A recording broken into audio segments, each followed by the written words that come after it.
కరీంనగర్ జిల్లా గన్నేరువరం మండలం గుండ్లపల్లి గ్రామంలో వేద పండితులు శ్రీ నాగసాయి శర్మ ఆధ్వర్యంలో రంగనాయక స్వామి విగ్రహ ప్రతిష్ఠ ధ్వజస్తంభం నిలిపే కార్యక్రమం నిర్వహించనున్నారు. ఈ కార్యక్రమంలో ఆలయ ప్రతిష్టాపకులు శ్రీ నాగసాయి శర్మ, ఆలయ చైర్మన్ వంగల నరసింహారెడ్డి, కమిటీ సభ్యులు తాజా, మాజీ సర్పంచ్ బేతెల్ల రాజేందర్ రెడ్డి, ఆలయ కమిటీ సభ్యులు తదితరులు పాల్గొన్నారు.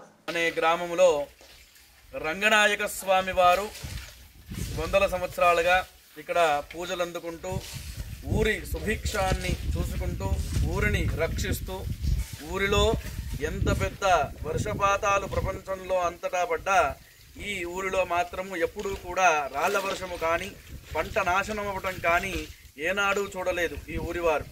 రంగనాయక స్వామి సంపూర్ణ అనుగ్రహంచే.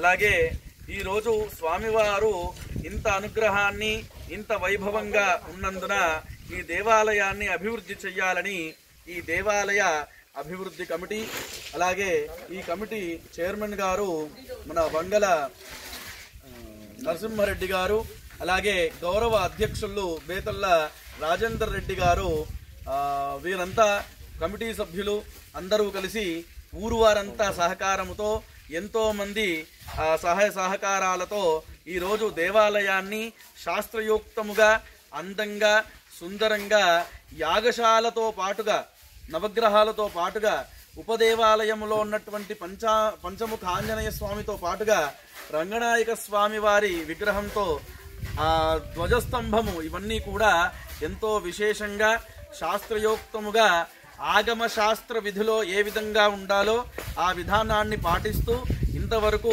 నిర్మాణాన్ని పూర్తి చేసుకున్నారు. ఇక రేపటి నుంచి 29, 30, 31 ఈ 3 రోజుల్లో కూడా ప్రతిష్టా కార్యక్రమాలు ఎంతో వైభవంగా జరగనున్నాయి. 11, 12 మంది వేద పండితులచే ఎంతో విశేష కార్యక్రమాలు ఈ దేవాలయంలో జరగనున్నాయి. మొదటి 29వ నాడున మనకి ప్రారంభోత్సవ కార్యక్రమాలు అనగా అగ్నిమథన కార్యక్రమాలు, అలాగే పురోహితులకి దీక్షాధారణ కార్యక్రమాలు, కమిటీ సభ్యులకి దీక్షాధారణలు ఇవన్నీ కూడా జరుగుతాయి. ఇకపోతే 2వ రోజు విశేష స్వామివారికి సంబంధించినటువంటి ఆవాహం చేసేటువంటి విగ్రహ మంత్ర పూర్వకాలు ఏవైతే ఉంటాయో ఆయా హోమ కార్యక్రమాలు జరుగుతాయి. ఇక 3వ రోజు ప్రతిష్ఠ పూర్ణాహుతి జరుగుతుంది. సాయంకాలము కళ్యాణం ఉంటుంది 31వ తారీఖు. ఆ కళ్యాణం అనేది ఎంతో వైభవంగా ఎంతో చక్కగా ఏర్పాట్లు చేశారు కమిటీ సభ్యులు. అలాగే ఇక్కడ ఎంత కళ్యాణంలో కూర్చున్నటువంటి వారికి ఎంత శుభ ఫలితం ఉంటుందంటే ఇక్కడ ప్రతి సంవత్సరము కూడా స్వామివారి కళ్యాణ కార్యక్రమాలు చేస్తారు. ఆ కళ్యాణము చేసినప్పుడు ఎవరైతే సంతానము లేని వారు కానీ వివాహం కాని వారు కానీ ఆ కళ్యాణంలో పాల్గొన్న వారికి శుభము జరిగినట్టుగా మనం చూస్తూనే ఉన్నాము. అలాంటి స్వామివారి కార్యక్రమాన్ని ఈసారి ప్రతిష్టలో భాగంగా చేయనున్నాము కనుక ఎంతో వైభవంగా చేయటం జరుగుతోంది. అలాగే ఈ 3 రోజుల్లో భక్తులందరూ హోమ కార్యక్రమంలో కూర్చునేటువంటి వెసురుబాటుగా 2000 రూపాయలతో ఒక రుసుము, 5000 రూపాయలతో ఒక రుసుము, కుంకుమార్చనకి 500 రూపాయలు, అలాగే కళ్యాణంలో కూర్చునే వారికి 1000 రూపాయలుగా ఏర్పాటు చేయడం జరిగినది. అందరికీ సానుకూలంగా కుదిరేటువంటి విధానములో ఎంత ఇబ్బంది ఉన్నా చేతుల నుంచి వాళ్ళే సామాగ్రి అంతా ఏర్పాటు చేసి అతి తక్కువ అందరూ కూర్చునేటువంటి వెసురుబాటు ఉండే విధంగా ఇలా ఏర్పాటు చేయడం జరిగింది కనుక దేవాలయానికి విచ్చేసి స్వామివారి అనుగ్రహానికి పాత్రులు కావాల్సిందిగా ప్రార్థన. రంగనాయక స్వామినే నమః.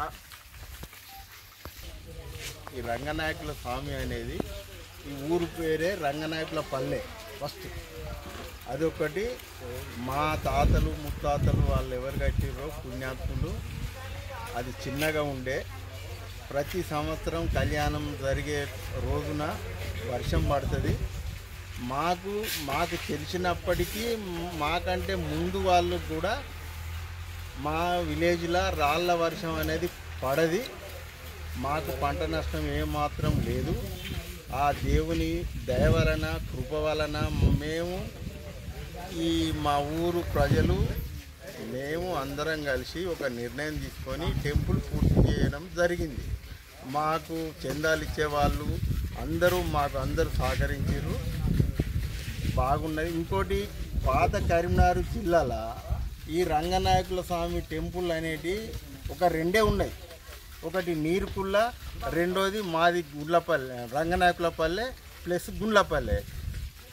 మాకు తెలియపో, మేము ఇన్స్ట్రుమెంట్కి పోయినప్పుడు ఈ సాబు చెప్పిండు, మన కరీంనగర్ జిల్లాలో ఇవి రెండే ఉన్నాయి, ఇది మాది స్వయంభూ దేవుడు.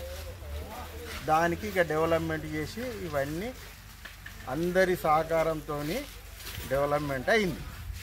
ఈ రంగనాయక స్వామి నిలబడి ఉన్నాడు. ఇట్టి దేవస్థానానికి గవర్నమెంట్ ద్వారా ఎండోమెంట్ వారు ఒక 40 లక్షల రూపాయలు శాంక్షన్ చేయబడింది. అలాగే ఊరి ప్రజల్లో కుల మత భేదాలు ఎలాంటివి లేకుండా ఈ నిర్మాణం చేపట్టబడింది. ఇట్టి కార్యక్రమానికి దాతలుగా విచ్చేసిన మిత్రులకు, బంధువులకు, బంధుమిత్రులకు ప్రతి ఒక్కరికి పేరు పేరున రంగనాయక స్వామి కమిటీ తరఫున కృతజ్ఞత తెలియజేస్తున్నాను.